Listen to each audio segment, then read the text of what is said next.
because we have a great show. And we're really excited to have Ryan Ginard on, our wonderful, wonderful author who's written a fabulous book that discusses the future of philanthropy. So he's brought his crystal ball, and we're going to get into this with him and find out what we should be thinking about and what is going to happen. If you were with us during the green room chatter, you'll know that this is a man who works tomorrow, literally, because he's working for an Australian organization or university. And so, yeah, you're the perfect person to do this. You got this framework. Yeah, it's definitely not a crystal ball. It's probably one of those magic 8 balls that you get in a vending machine, but it still guides us in the right direction. And that's what we've got to do. I love it. I think that's great. Well, hey, everybody, if we haven't met yet, I'm Julia Patrick, CEO of the American Nonprofit Academy. My sidekick, Jarrett Ransom, I think she's stuck in the travel vortex of a snowstorm somewhere in the southern part of the U.S. So we should have her back here with us tomorrow. I want to thank all of our presenting sponsors who allow us to have this amazing conversation with guests such as Ryan each and every day. We are going past, we've surpassed our 450th episode, and in large part due to these sponsors that have been with us from the beginning. So we want to thank you. If you're not able to watch us live daily, you can always catch us on Roku, YouTube TV, Amazon Fire TV, and Vimeo. And the scary thing is, you can speak into your smart, device. Click, I would say smart clicker, the nonprofit show, and it's frightening, but we will come up. So, okay, Ryan, I've done my housekeeping, and I'm ready to focus on you, my friend. Future Philanthropy. Talk to me about how you got interested in philanthropy and what your work has been like up to the release of your book. Yeah, definitely. So I'm not going to say I fell into philanthropy. It was more of an evolution. I know we want to kind of move that misnomer to the side, especially as we kind of look to professionalize the sector moving forward. But I was in politics before this in the federal parliament. I was an advisor in the industry and innovation portfolio. And, just a lot of things happened. We had a natural disaster in the district that I was living in, and it just was burnout. So I did what any kind of burnout staffer does, and that's kind of travel the world. And then I met my now wife in Rome, and she was from San Diego, and just hitched a ride over here for the 2012 presidential campaign, and then never left. But I was at a point there where I obviously was at a pretty high level in terms of being an organizer, advisor, but you come back here and you have to start your internships again. You have to kind of start rolling up your sleeves and putting stuff in envelopes and making phone calls. And I was 30 years old at that point, so it was an apt time for a career change. But some of the amazing people I met on that campaign, you meet some great people in civic life. They worked for the San Diego Foundation, so our largest community foundation there. And they were just launching the Centre for Civic Engagement. So I led the Civic Leadership Fund and did a lot of the charitable giving side, and just found philanthropy was a really good landing spot for me as I transitioned, because I was still working hand in hand with the community, but I was helping them find solutions, and I wasn't asking for votes in return. So it was very kind of refreshing. And after that, just wanted to become a student of the sector. I was just fascinated by it.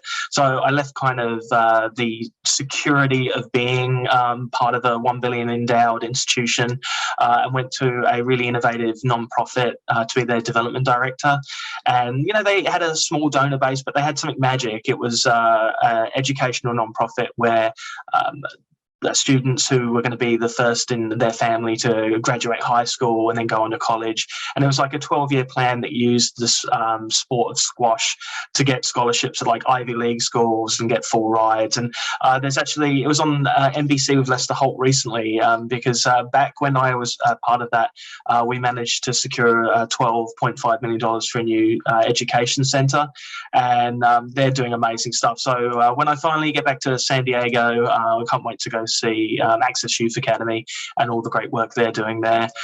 Then bumped around again, kept on going to different facets of the social sector and philanthropy. Went to a regional association of grant makers, doing some really innovative stuff in racial equity, participatory fundraising, a lot of the kind of trends we're seeing now, giving circles and building out the knowledge there. So it's kind of more of a fundraising knowledge broker, whereas really just connecting the dots for our members who are corporate funders, individual kind of philanthropists, etc., impact investors. And just had some fun there, and then went on to be the Chief of Staff at National University. Fundraising Academy is one of your amazing sponsors, so I was kind of knee-deep in the strategy and execution there for all that they were achieving. And it was just great fun. Then my wife got a great opportunity to come to Austin, emerging tech hub, as everyone knows, a lot of big companies moving there, and went to the University of Texas at Austin, and from there I was always interested in future focused philanthropy, but that was more kind of a primer for strategic planning and are we thinking about the future and what do the solutions look like. But there I got to see the technology aspects of it and realized that no one was really talking about what the tech was coming down, like quantum computing, AI, machine learning, 3D printing. A lot of this stuff was very early on, not only kind of commercially, but in the nonprofit world, no one was talking about it. The percentage of people that were distrustful of AI and, the robots and AI coming to take our jobs was sky high. So, my goal after I understood it, and because I've been a generalist in the nonprofit space and politics for so long, I was able to look at it at a much different angle and kind of see the applications, not kind of make bold predictions or go, this is the technological ramifications of X. But I knew enough to be dangerous, and again, no one was speaking about it in the sector. So, just looked at what the next 10 years might be, deconstructed it in a way where it made sense to, create some blogs about it, and with that it just really took off, and it was really popular, and got to the point where a book was again a natural evolution of what I was thinking and what the sector was asking for. So I've worked with a number of great non-profit tech companies that are working with AI for fundraising, some people that are kind of working on the blockchain to bring cryptocurrency to be a standardized giving vehicle rather than a way to get through capital gains, etc. And it's just been great, and everyone's open to conversations like this, and just happy to lift up the awareness of what the tech is and what it means for us moving forward. It's so interesting because we were talking about this in the chitty chat or the green room chatter. So often in the nonprofit sector, we are reactionary, and we're dealing with problems. I mean, literally, there's a line of people that need care outside our building, right? Or something like that. And so to look forward is really a daunting thing. And I don't think we have enough thought leaders who really are looking that in a futuristic way, to our detriment. So one of the things you talk about, and I have to say, when I was looking at these slides, it kind of broke my heart quite a bit, because I'm a big baseball fan, and I think Moneyball has ruined the sport. And so you're like, I see this nonprofit Moneyball and talent optimization. Say it ain't so, my friend. Say it ain't so. I think that sometimes you need to look for analogies that people can relate to. So I don't think that I'm going to ruin the pastimes of giving back and service. So you can take a deep breath on that one. But I definitely think that we need to realise that AI and robots, they're not going to take all our jobs, but they're going to totally, turn industries upside down, to the point where a lot of entry level and kind of like mid-level jobs will be obsolete, and the industries will be obsolete.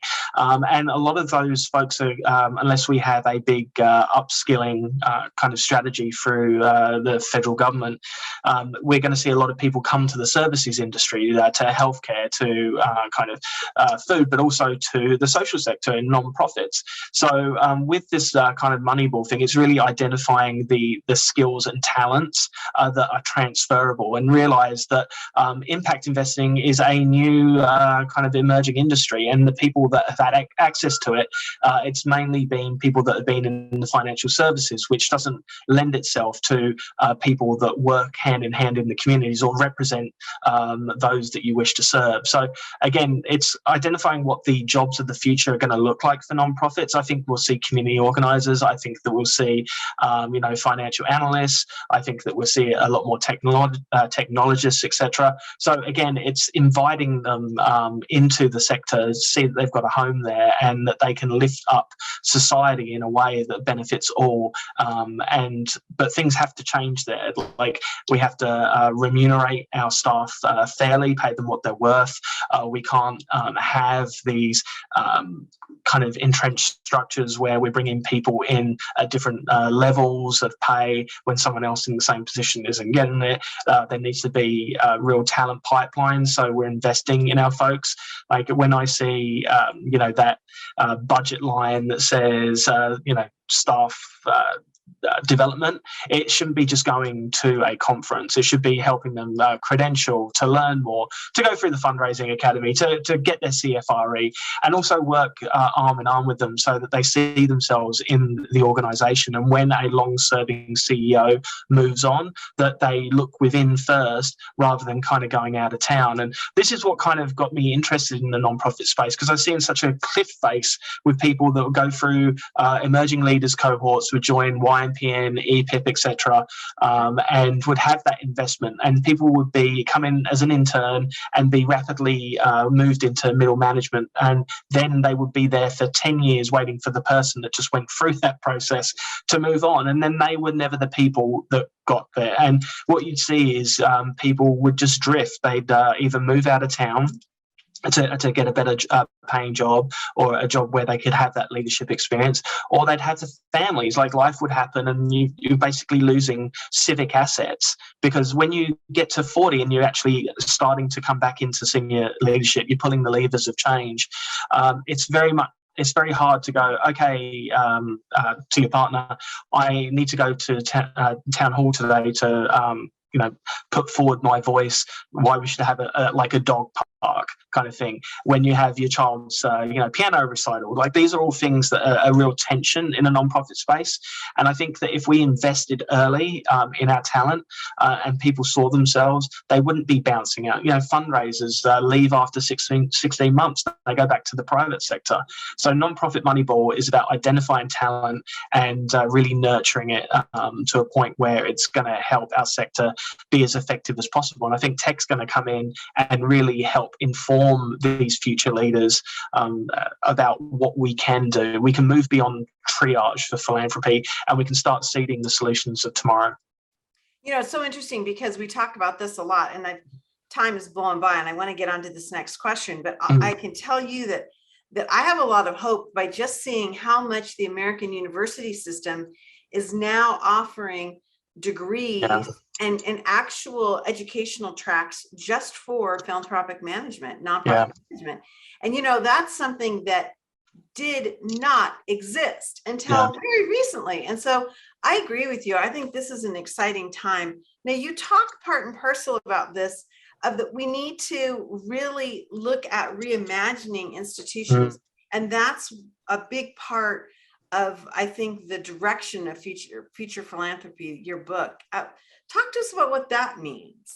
Yeah, definitely. So obviously been in government, I've been in kind of non-profits, I've been in organised philanthropy, and over time I've just come to realise that if you want real systems change, you have to change the laws that govern them. Like a non-profit can see the solutions, but we have to change our institutions if we're going to move forward and we're going to have equity in the space, or we're going to have opportunity that really can, generate some form of social mobility that is both aspirational but also kind of informative, like kind of intentional, as it were.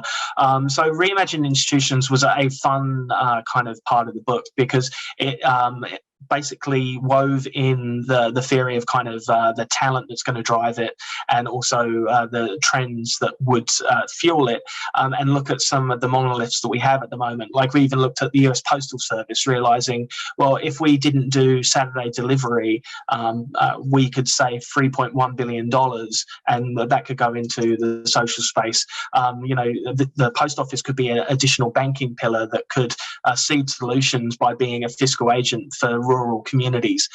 So it's really just, again, looking at institutions and what can they be? What can they leverage? Like non-profit universities. So I worked at National University, and they had a very innovative program, the Fundraising Academy, kind of stuff across social emotional learning. So Brookings Institute did a really great report that was showing that non-profit universities are 30% of all university placements.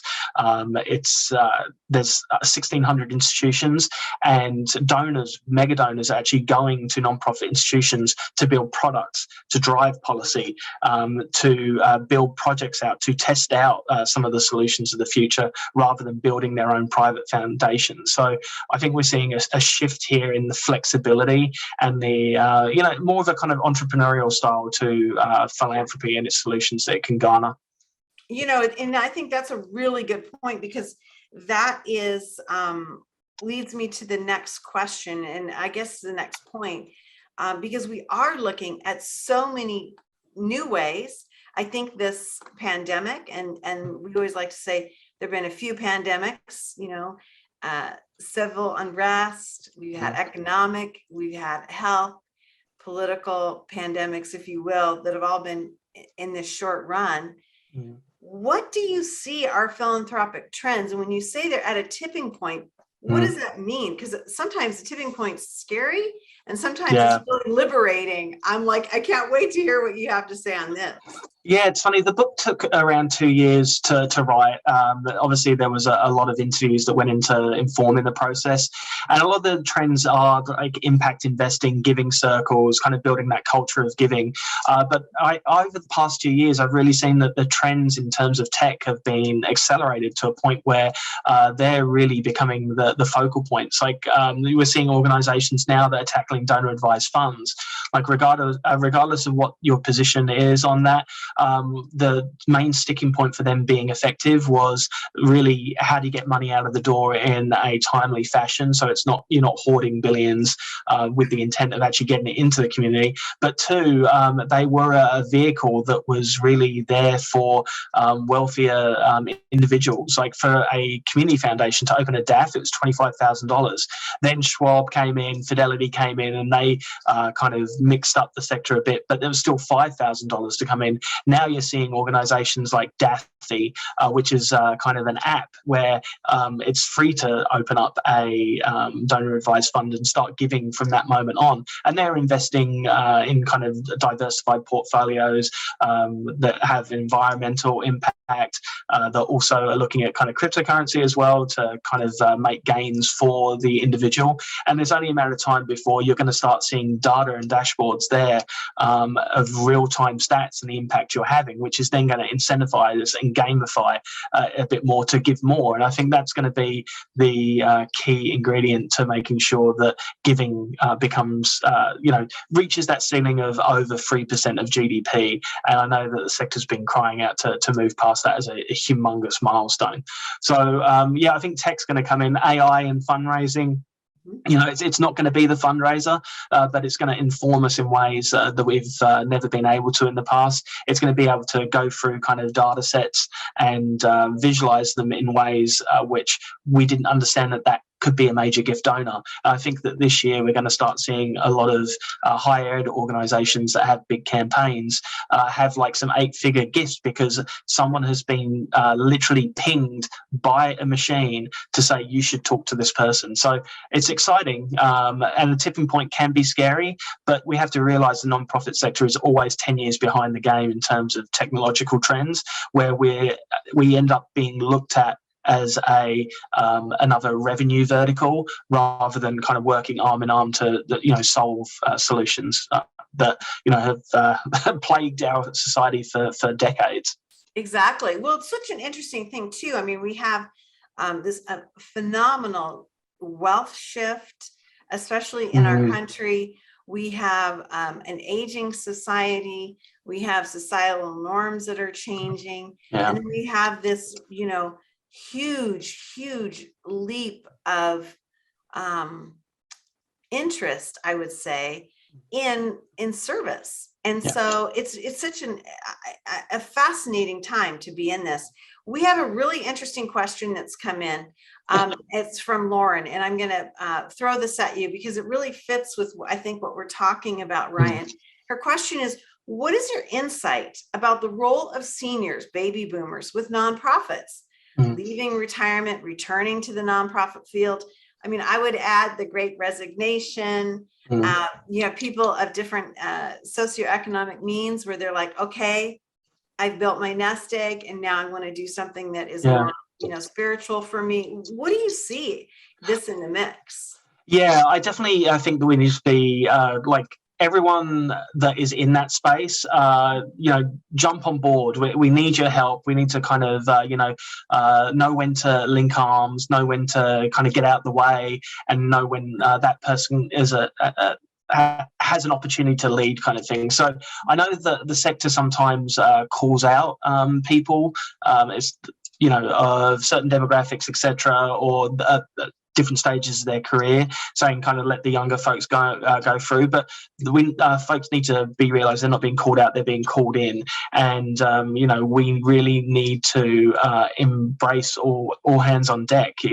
People are dying in the streets, and we have a real opportunity through tech, just through kind of goodwill, humanity, to really address these things and really come out of the fog of COVID as a new generation geared towards service, because we've been disconnected for so long. So I'm really optimistic about the kind of next decade, not just kind of the gains in society in kind of terms of technology, but also a new era of civic engagement.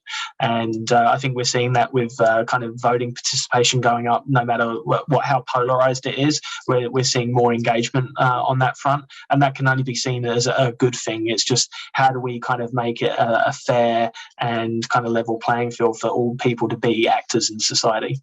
Right. It's so interesting. And think about, just in 10 years, how corporate America is now having entire units within their structure that does nothing but organize their employees to do something philanthropic. From having the matching T-shirts and showing up to build a house or work, cleaning a park, whatever it is. It's fascinating to me. And then I also think it's very interesting to see the American school system adopt volunteer days within their actual curriculum, where maybe I've seen some schools where every week Friday is a half day and you're expected to spend the second half in a volunteer situation that is tracked. And you can't just meander off to the ice cream parlor or whatever. But I'm dating myself. But you know what I'm saying? It's a really interesting thing. So I like what you have to say, that it is a new dawn. And wow, it's been amazing to have you on. I want to share Ryan's information really quickly again before I give you more information about the book. RyanGinard.com. You've got a great site with a lot of your writing on it, a lot of your insights. Check that site out. And then I love the cover of your book because it says a lot about how we need to be thinking. And a really exciting opportunity to really understand maybe how things can get better for us, as opposed to just looking at this immediacy of what the newest crisis is. I love, Ryan, how you're giving us a lens into what the future could be for our sector. And you said something magical as we were getting started, and that was the professionalism and really treating this as a viable career choice for this next generation. Yeah, it'd be great seeing people come from high school and want to go to college to learn more about philanthropy and fundraising. They just don't have that lane at the moment. So you'll never see another interview where in 5 to 10 years' time where people go, I fell into the role, so that's one thing we can strive for. Yeah, I love that. And I just, we were talking also, before we got going, and I witnessed to you that, because you said, that you had been involved with Fundraising Academy. And I was like, if I had had this training, from the get-go as a community fundraiser, not paid, a volunteer, just my service, I could have raised so much more money for my community. I could have made such a bigger impact rather than just, hardlining it and taking people to lunch and squeezing their arms. I mean, which is what I've done for my life. And so this is really, I think, part and parcel of the maturation of what we need to be doing. And it has been amazing to have you on. I hope you come back and chat with us and share with us some of these ideas and trends that you're seeing, because it's really behooves all of us to understand what can be in store. And also, I think too, Ryan, what we can support. It's, really interesting kind of small steps that we can, as we're looking at our own landscape and our own organizations or communities. Yeah. Well, you guys providing a platform like this is definitely one of the ways to kind of stoke and inspire that creativity. So appreciate all you do for the sector. And I look forward to continuing the conversation. We could have gone on for a couple of hours here. That's for sure. I know you're speaking my language, my friend, because I love this discussion. I love anything future and trend analysis and looking into things, looking backward, looking forward.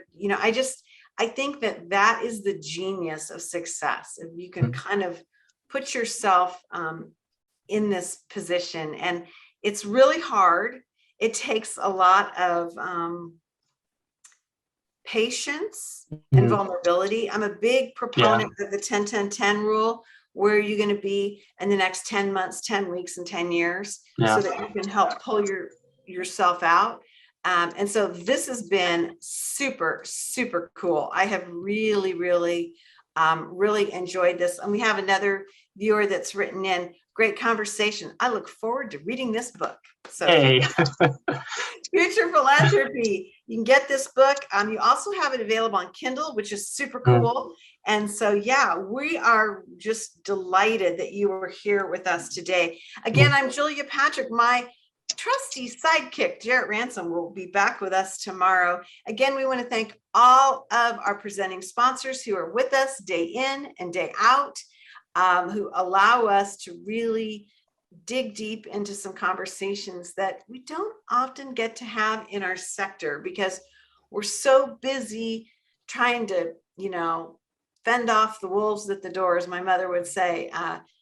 This is a really great opportunity and the perfect time of year, Ryan. So thank you for being here with us. And I'm going to hold you to it. We're going to have you back in the hot seat to kind of get some ideas about how we can strengthen our sector and where we can move forward, because this is a time that we really, really need to be doing this and having more conversations. Wow, everybody, it's been a great way to start our short week. As I was talking to Ryan, I'm like, is this a Monday? Is this a short week, long weekend? But this has been really great. You have really kicked off some new approaches and new thoughts for us, Ryan. We are super excited that we were able to chat with you. We like to end every episode with our mantra, and that is, stay well so you can do well. We'll see you back here tomorrow. Thanks, Ryan.